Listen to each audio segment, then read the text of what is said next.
ప్రభువునందు ప్రియులకు యేసుక్రీస్తు నామములు శుభములు తెలియచేయుచున్నాం. ఈ దినము హెబ్రోన్ క్యాలెండర్ వాగ్దానము, రాబో కాలమునందు నీకు మేలు కలుగునను నమ్మికయున్నది. ఇర్మియా గ్రంథము 31వ అధ్యాయము 17వ వచనంలో దేవుడు ఈ మాటలు తన ప్రజలైనటువంటి ఇశ్రాయేలుని గురించి మాట్లాడుతూ ఉంటున్నాడు. ప్రియమైనటువంటి దేవుని ప్రజలారా, రాబో కాలమునందు అనే మాట మనకు నిరీక్షణను గురించిన చూపెడుతుంది.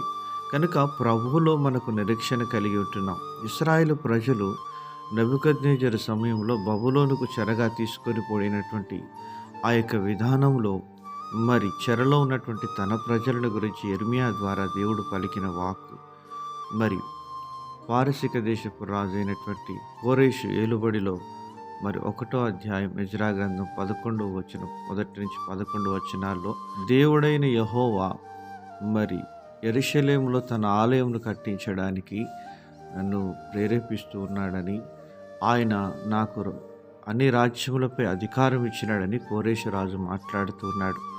ఇశ్రాయేలు ప్రజలు యెరూషలేముకు వెళ్ళి దేవుని యొక్క ఆలయాన్ని కట్టించాలని వారిని ప్రేరేపిస్తూ వచ్చినాడు.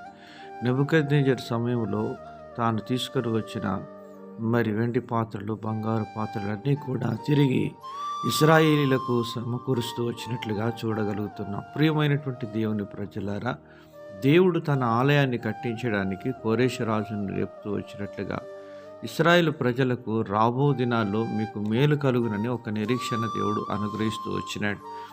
ఇలాగున దేవుడు కనికరము చూపుతూ వచ్చినట్లుగా మనం చూడగలం. సామెతల గ్రంథం 21వ అధ్యాయం 1వ వచనంలో రాయబడుతూ వచ్చిన మాట ఏమనగా, యెహోవా చేతిలో రాజుల హృదయములు నీటి కాలువల వలె ఉన్నవి, అవి ఆయన తన చిత్తవృత్తి చొప్పున త్రిప్పును అని దేవుడు మాట్లాడుతున్నాడు. ప్రియమైనటువంటి దేవుని ప్రజలారా, చెరగా పోయినటువంటి ఆ యొక్క దేశంలో దేవుడు రాజుల హృదయాన్ని ఇశ్రాయేలు వైపు తిప్పి వారికి దయ పుట్టించి చెర నుండి వారిని విడిపిస్తూ వచ్చినాడు. ఈరోజు ఆధ్యాత్మికంగా నీవు నీ జీవితంలో ఎటువంటి చెరగుండా వెళ్తున్నప్పటికీ దేవుడు రాజుల హృదయాలను దర్శించి మార్చేవాడుగా ఉంటున్నాడు.